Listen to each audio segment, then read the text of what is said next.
In front of me is Redmi 17 and today I would like to show you how you can set up face unlock.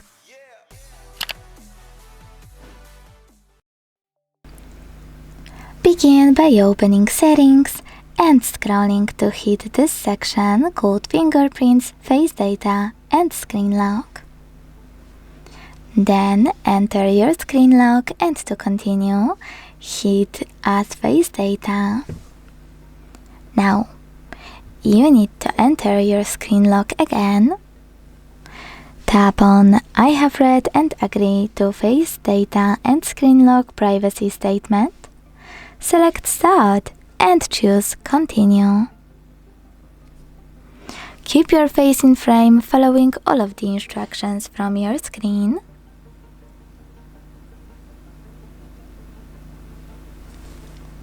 And choose Done. So when I switch off my screen and turn it back on, I can see that Face Unlock is working properly. Thanks so much for watching. If you enjoyed this video, leave a like, comment and subscribe. Bye!